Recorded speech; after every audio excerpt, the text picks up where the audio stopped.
We're going to visit with Travis Demers, the voice of the Portland Trailblazers, is going to join us here.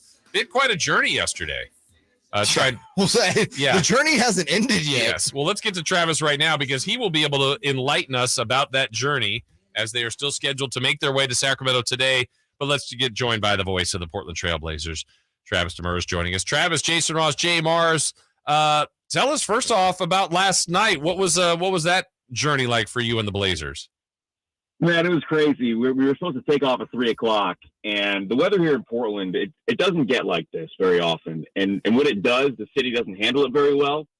So we're, right after we were supposed to take off, we get an announcement that it's going to be a little bit. They've got to de-ice some other planes, and then it just keeps going and going and going. And eventually, at 8:30 last night, we're still on the plane, and they say, you can get off the plane now. Come back tomorrow. We've got a flight at 10:00. And from that point, it's like, well, what do we do now? So my buddy Justin, who is on the TV crew, he joined me. So we had the buddy system going, and it took 4.5 hours to get home. And so I got home about 1:30 and left about 7:15 this morning to try and get back to the airport, and I'm almost there. So is that, the 4 hours is why? Because the snow, is it that, is it just that? How far do you live, I guess, should be the question. I live, if there's no traffic, it takes me like 45 minutes. Oh, okay. Man. And 4 hours? There were cars abandoned everywhere. Just one of the roads I was on literally did not move an inch for 2 hours. So it was just people trying to get up hills that didn't know how to do it. We saw, people spinning out in the snow. And Portland doesn't get this. One of the reasons, I'm from the Northeast, one of the reasons why I'm happy to live in Portland is the weather doesn't get this. Travis Demers joining us from the Portland radio broadcast. Let's I want to get your mind off of snow and all this ugly weather stuff. Talk a little basketball tonight as the Blazers make their way to the Golden One Center. We hope, fingers crossed. Travis, I thought it was interesting at the deadline, the move to ship out Josh Hart to New York for Cam Reddish. So kind of a two-part question here.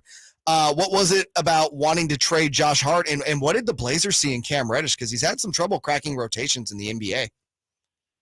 Yeah, I think there are a couple of things there. With Josh Hart, it's pretty straightforward, the fact that he had an option at the end of this season, and the Blazers expected him to opt out of that. And knowing that they're going to try and pay Jeremy Grant and do some other things this offseason, they just didn't have the capability of bringing him back for the money that they expected him to get on the open market. So rather than letting him just walk, they get a first-round pick back from the Knicks from him if the Knicks make the playoffs, which is always an if. And they get Cam Reddish, who they see some talent in. Obviously, there's talent there.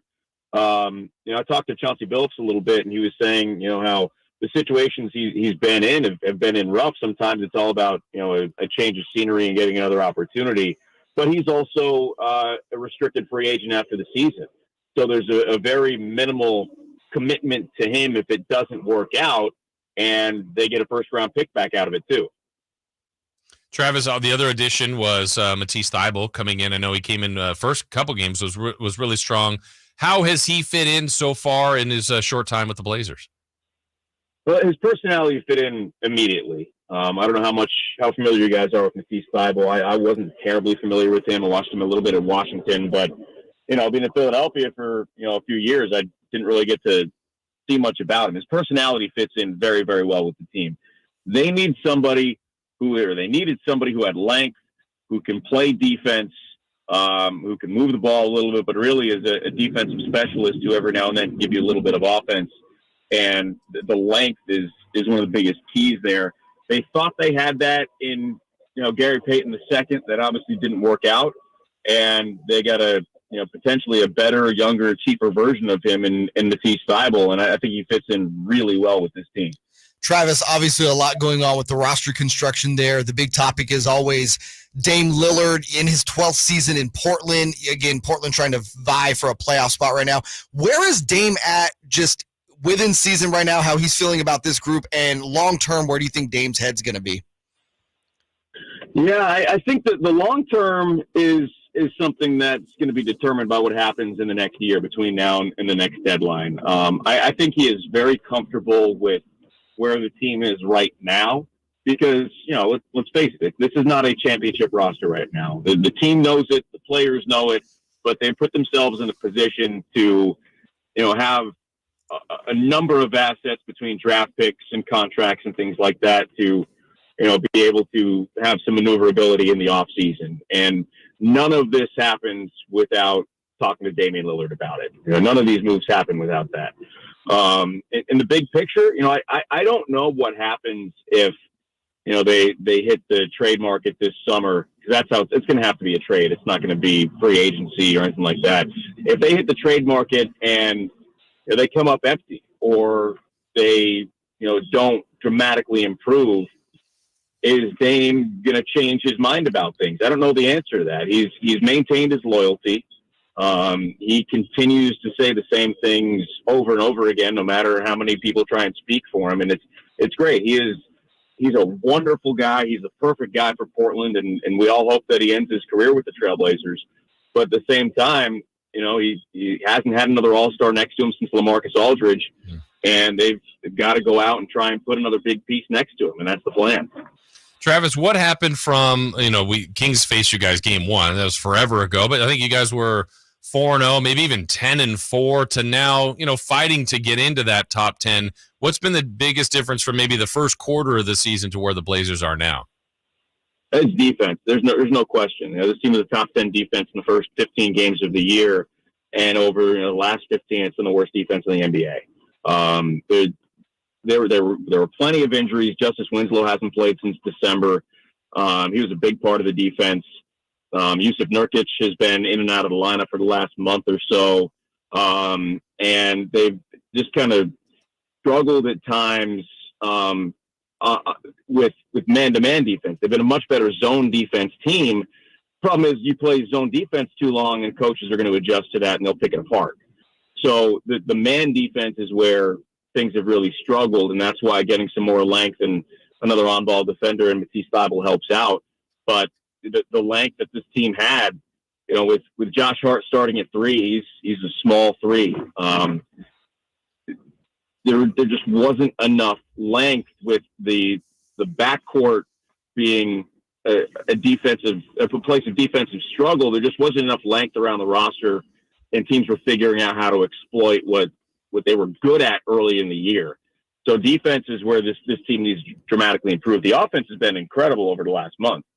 Obviously, Dame has been a big part of that, but the defense has really struggled. The rebounding has really struggled. Now with Nurk out again, and it's weird to say tonight considering we're still in Portland right now, but with Nurk out again tonight and Drew Eubanks starting at center, he's not a starting center. He's a good backup, but he's not a starting center. And there is not a backup center now on the roster. So now you're playing small with somebody like Trendon Watford as the backup center, and those guys also have a tendency to get into foul trouble. So with the defense and the length right now, those are a couple of big issues. Travis, interestingly enough, you mentioned that backcourt and offensively, Dame is Dame. Anthony Simons putting up a career 21 points. But given the defensive issues that you brought up, do you think that backcourt can work together long-term?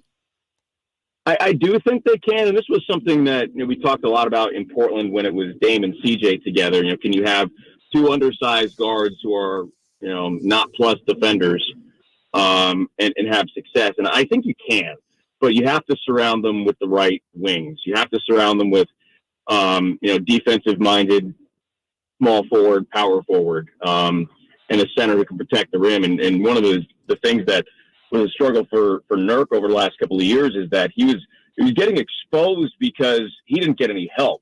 So he was the last line of defense as a rim protector, and no center really is going to thrive in that situation.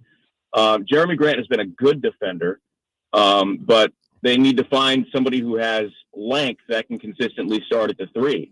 And I think if you put all those things together, yes, I do think you can have success, but you've got to do it with the right personnel. And that's one of the reasons why CJ had to go, is because he was making way too much money, and money he deserved, but way too much money to build the proper team around those two guys.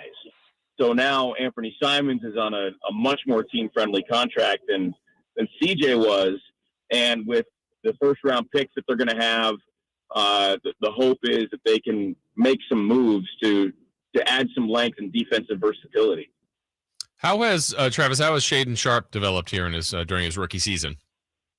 And he's been unbelievable. And it's not just the fact that he can fly and jump around the gym. I'm sure you guys have seen some of his highlight reels, but the things he can do to create offensively, and he can pull up in transition and hit jumpers. His footwork is incredible. He's just had some stretches where he's a 19-year-old kid that hadn't played in a year, and he kind of hit that rookie wall. And I think that's the main reason why he didn't participate in the slam dunk contest. The talent is there. The tools are there. He's got a lot of work to do in terms of positioning on defense and knowing where to be. And a lot of things that young players have to deal with, especially young players who didn't play in college. But the development, I think, has exceeded everybody's expectations because myself included, I didn't think he was going to get a ton of playing time early in the year. And you saw opening night, he's, 6th, 7th guy, and he's, playing 20 minutes and putting up 14 points. And that was kind of the first moment where we're thinking, okay, this guy's actually going to contribute this year. It's just a matter of, can he get used to, how quickly can he get used to the rigors of an NBA season? He's played more games than anybody else on the team. He's only missed one game this year. So for him, it's staying in basketball shape and being able to focus on his footwork, especially defensively, because you guys know what it's like. When you're tired, you don't focus as much. Yeah. And he's got to work on building up that strength. Well, Travis, we appreciate you being flexible with your time. Sorry you're having to go through all this to get here, but we wish you guys a safe trip here, and we'll see you at the game tonight. I appreciate it, guys. Thanks for having me, and we'll see you tonight. All right, sounds good. Travis Demers joining us, Portland Blazers radio play-by-play voice. What a nightmare that had to be yesterday. Oh, my gosh. 5 to 6 hours on the plane. I saw Dame cut a song on the plane with the team, and then 4 or 5 hours to get home. No thanks. Yeah. Not for me.